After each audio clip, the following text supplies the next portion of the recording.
आप सभी को आषाढ़ गुप्त नवरात्र की बहुत बहुत शुभकामनाएं। हेलो फ्रेंड्स, मीनू व्लॉग्स में आपका स्वागत है।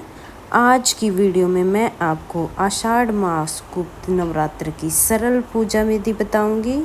आषाढ़ गुप्त नवरात्रि इस वर्ष यानी 2025 में 26 जून से शुरू हो रहे हैं और 4 जुलाई तक रहेंगे। फ्रेंड्स, वर्ष में 4 बार नवरात्रि आती है, 2 बार सामान्य नवरात्रि आती है जिसे सभी लोग बड़ी धूमधाम से मनाते हैं, और 2 बार गुप्त नवरात्रि आती है। गुप्त नवरात्रि का पूजन विशेष साधनाओं की प्राप्ति के लिए किया जाता है।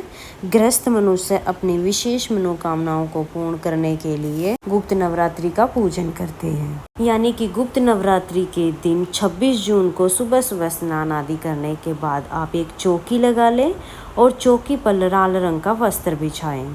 तो मैंने यहाँ पे चौकी लगा ली है। उसके बाद मैं थोड़ी सी आर्टिफिशियल फ्लावर से डेकोरेशन कर रही हूँ, माता रानी के दरबार को सजा रही हूँ।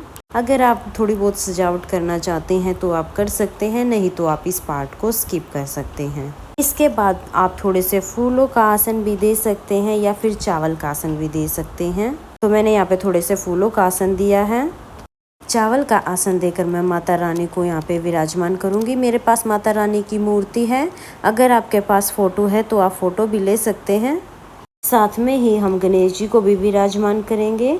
नवरात्रि पूजन में कलश का बहुत अधिक महत्व है, तो आप चाहे तो आप कलश में पंच पल्लव यानी 5 आम के पत्ते सजाकर पूर्ण कलश की स्थापना कर सकते हैं, या आप सरल विधि से करना चाहते हैं तो 1 लोटा जल लेंगे। अब हम कलश को चौकी पर रखेंगे।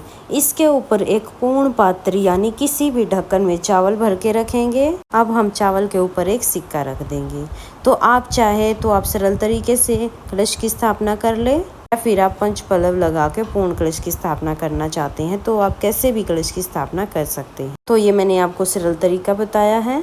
इस तरह से हम सूक्ष्म विधि से कलश की स्थापना कर देंगे। इस कलश को हमें पूरे 9 दिन तक यहीं पर स्थापित रहने देना है, हिलाना नहीं है। अब पूजा शुरू करेंगे।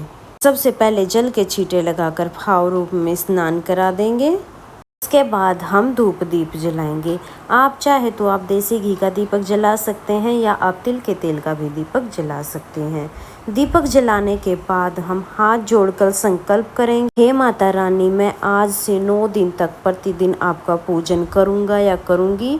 आप मेरी पूजा को स्वीकार करें। अगर आप व्रत कर रहे हैं तो व्रत का भी संकल्प करें। अगर कोई कमी रह जाती है तो उसके लिए आप मुझे क्षमा करें। इस तरह से हम व्रत का संकल्प करेंगे। सबसे पहले हम गणेश जी का पूजन करेंगे। वस्त्र स्वरूप कलावा समर्पित कर देंगे, तिलक समर्पित करेंगे और तिलक पर हम अक्षत लगाएंगे। तो गणेश जी का पूजन हो जाएगा। उसके बाद हम माता रानी को वस्त्र स्वरूप चुनरी चढ़ा देंगे। चुनरी ना हो तो आप कलावा चढ़ा सकते हैं। इसके बाद फिर तिलक लगाएंगे, तिलक पर अक्षत समर्पित करेंगे, कलश का पूजन करेंगे। कलश के कंठ पर हमने पहले ही मोली बांध दी थी। अब हम तिलक लगा देंगे और दिए पर भी हम तिलक जरूर लगाएंगे। तो इस तरह से हम पूजन कर लेंगे। फिर हम फूल समर्पित करेंगे। अगर आपके पास फूल है तो फूल समर्पित कर दें। अगर आपके पास फूल नहीं है तो बगैर फूल के भी आप पूजा कर सकते हैं। उसके बाद फिर हम भोग समर्पित करेंगे। तो भोग में हमें पताशे का भोग समर्पित करना है। नवरात्रि में पताशे का भोग बहुत शुभ माना जाता है, तो हो सके तो आप पताशे तो ज़रूर ले आइएगा। यहाँ पे हमने भोग में पताशे लिए हैं, साथ में ही फलों का भोग लगाएंगे। तो आपको जो भी ऋतु फल मिल जाए आप उनका भोग समर्पित कर दें। भोग समर्पित करने के बाद हम दक्षिणा समर्पित करेंगे, क्योंकि दक्षिणा पूजा में रही कमियों को पूरा करती है। तो यथासंभव हम दक्षिणा समर्पित कर देंगे। दक्षिणा 9 दिन में हमें एक बार ही समर्पित करनी है, तो किसी भी दिन आप दक्षिणा समर्पित कर दें। फिर हम जल समर्पित कर देंगे। इसके बाद कोई भी आप अगर पाठ करना चाहते हैं या कथा सुनना चाहते हैं तो वो सुन लीजिएगा। उसके बाद हमें अग्नि का भोग समर्पित करना है, या फिर आप कपूर जलाकर भी कपूर की अग्नि में भोग समर्पित कर सकते हैं। तो यहाँ पर मैंने कपूर ले लिया है। कपूर को किसी भी पात्र में रखकर कपूर जलाएंगे। तो मैंने यहाँ पे कपूर जला दिया है। अब इस अग्नि में हमें भोग समर्पित करना है। तो देखिए, नवरात्रि में पतासे के भोग का बहुत अधिक महत्व है। तो अग्नि में हम पतासे का भोग समर्पित करेंगे। इसके साथ ही लौंग का जोड़ा समर्पित करेंगे।